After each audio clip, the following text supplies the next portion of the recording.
farxaanow naftaadii dalkaad u hibaysay geeridaadiina quluubtii dadka ayay midaysay kumuu ahaa farxaan maxamuud aadan jarnaal farxaan qaroole wiil dhallinyara oo gaaban misana caata ah haddana baryar oo bashaash ah sida magaciisa ka muuqata aad u farxaan ah fariinnimo u dhashay fiiro dheeraad hadal yar misana qorshe ciidan dejin karaa qarankiisa madaxdiisana daacad u ah dhiggiisay weliba dhididkiisana u huray dalkiisa godka jannana u galay insha allah isagoo difaacaya sharafta iyo jiritaanka ummadda Soomaaliyeed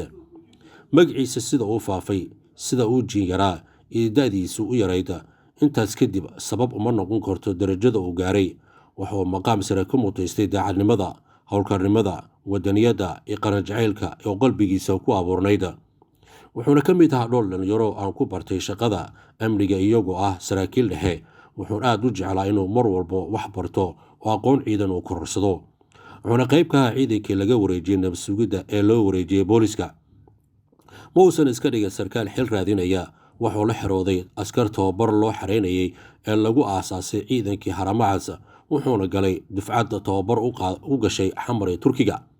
wuxuuna soo laabtay isagoo helay aqoon booliis iyo tababar howlgalka gaarka ah waxaana loo magacaabay taliyaha ciidanka gaarka ah ee u tababaran ee haramacad wuxuuna ahaa sifo aad u yar tahay hogaanada ciidanka uu lahaa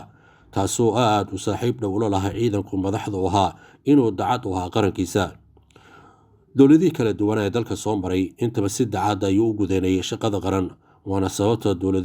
sababta dowladii jamaacada u aamintay oo mustaqbalkiisa mar walba horumar uu gaaray saddex qolo ayaa mudan in uu tacsiyo geerida xanuunka badan ee ku timid walaalkii hariyey jenaraal farxaan maxamuud qaroole qolada koowaad waa qoyskiisa ugu horeeyaan waalidkiisa iyo xaaskiisa iyo carruurtiisa waxaana leeyahay geeridu waa xaq samir iimaan allah idinka siiyo marxuumka jannada lala geeyo ilmihiisa qoyskiisana allaha dhowro ha barakeeyo waalidkiisana waxaan si gaara u leeyahay qadarta ilaahay raalli ku noqda rabbigii abuuray ee koomka keenay baa haddana naga ceshaday qolada labaad waa madaxweynaha ciidanka booliska Soomaaliyeed madaxweynaha jamhuuriyadda mudane xasan sheekh maxamuud ahna taliyaha guud ee ciidanka qalabka sida waxaan leeyahay mudane madaxweyne waxaan kula qaybsanayaa xanuunka iyo tacsida geerida ku timid jenaraal farxaan qaroole oo maanta shahiiday isagoo gudanaya waajibaadka qaran ee fartay ee ah la dagaalanka kooxaad ka soo horjeeda madaxweyne samir iimaan allaha ka siiyo waxaana ku rajeynaya inaad ku guulaysato horumarka tayada ciidamada iyo nabadeynta qaranka sidoo kale ciidanka booliska uu ka mid ahaa jenaraal farxaan qaroole waxaana ku sii adkeynaya in geerida farxaan ay ku dhaliso dhiiranaan iyo dhididka in loo huro dalka iyo dadka Soomaaliyeed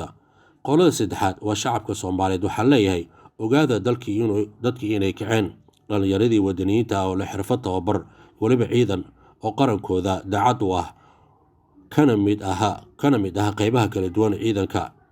sidaa daraaddeed boqolaal farxaan oo kale oo booliska buuxiya shacabkoodana difaaca waxaan leeyahay waxaan ilaahayna ka baryaa in madaxda qaranka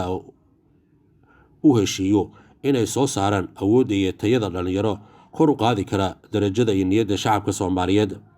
walaalkii farxaano waan ogahay inay ku soo gaaraynin fariintan laakiin waxaan kuu qasbanay inaan kuu soo diro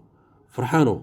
inaad jid xaqle ku dhimatay inaad dalkaana dacad u ahayd inaad sarkaal qaran ahayd oo ka sarraysay siyaasadda waxaana ku gartay madaxdii ummadda Soomaaliyeed oo dhan khilaafkaasoo dhexdeeda yaallay intay gees isaga dhigeen waxaana mideeyey oo ay ku wada duceeyeen ku wada ammaaneen iyagoo ku wada jecel oo aad shahiiday naftaada dalkaad u heebaysay geeriduna dadkay midaysay rabbigay jannada ha kuu geeyo dembigana adduun xasaanada kugu bedelo annaguna gadaashaad ilaahayna ma fidnayo fariintana waxa ay ahayd faallo u qoray agaasimihii hore hay'adda nabad sugidda ee sirdoonka qaranka Fahad Yaasiin oo ka qoray geeridii ku timid jenaraal farxaan qaroole